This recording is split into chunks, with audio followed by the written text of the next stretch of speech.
looks at what it's like for fans to own their own club. Portsmouth are now the largest fan-owned club in the entire country, so I've come down to find out exactly how things have changed around here.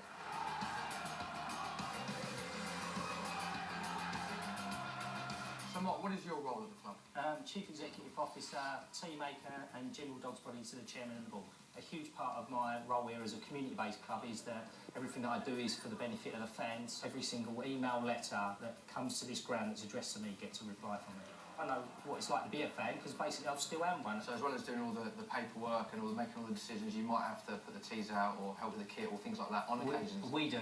If the toilets needed cleaning, would you get the marigolds on that? Is that something you'd have Listen, to do? if no one else was here, then I'd have to do it. We're all in it together, you know. With Joe Block's fan out in the streets, the same as me as CEO or Ian McInnes as the chairman. Nothing I wouldn't leave Portsmouth Football Club. Don't ask me to take the kicks off. You just said that on camera as well, so be careful what you say. Limbo, you won the FA Cup here. Division 1 Championship, Fans Player of the Year and ex-Premier League player. It's fair to say you're a bit of a legend around here. Possibly. Yeah. I think I've been through, all the ups and downs of the Pompey lives. Yeah, so the fans do love you, so it must be great for you to see the fans run the football club that you once played for.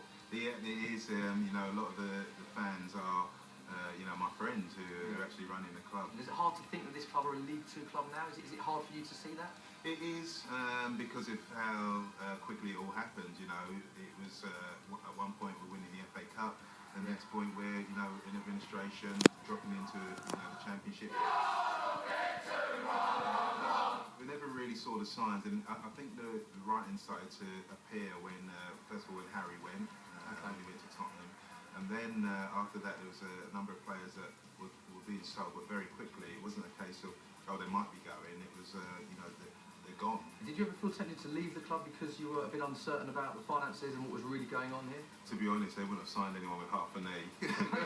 Right, Debbie, you are the famous receptionist that everyone knows and loves. How long have you been at the club for? 15 years. And how has your role changed in that time? Well, I used to have a big reception with 2 receptionists and I was head receptionist. Now I'm in a little reception and I'm a cleaner as well. And you're on your own? And I'm on my own. You are one of the men that single-handedly saved this club from extinction, is that right? Not single-handedly. A lot of people have been involved. It's been a true community effort. But it's fair to say that from 2011, I was one of the bid team.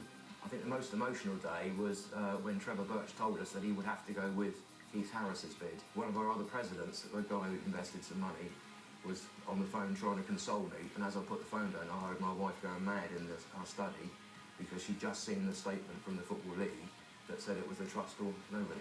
Your bid, yeah. Our bid. And how did you react to that? Well, I was on the floor one minute and sort of up on the ceiling the next.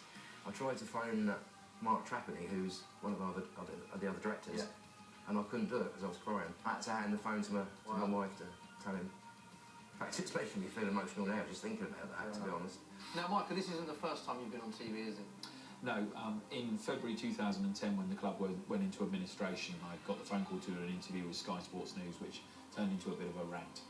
What I really want to see is all these people out of my football club, every one of them. It went a bit viral. And now you work at the club itself? Yeah, so I've spent a lifetime telling people how to run this club and that they haven't got a clue how to run it properly, and now I'm putting my money where my mouth is. We are all lifelong fans in the family. My kids are called Pompey, they've all got Pompey in their names. We're completely devoted to the club. It is the centrepiece of all of our lives. 3 little boys at Fratton Park on Saturday, and one of them nudged his other one as I went past. He said, "That man owns Portsmouth." So I just had a little chat with him. I said, "No, we all own Portsmouth. Everybody's done including that boy there. Yeah, everybody's done their little bit." Well, Mick, thank you very much for your time. My pleasure. Thank you very much.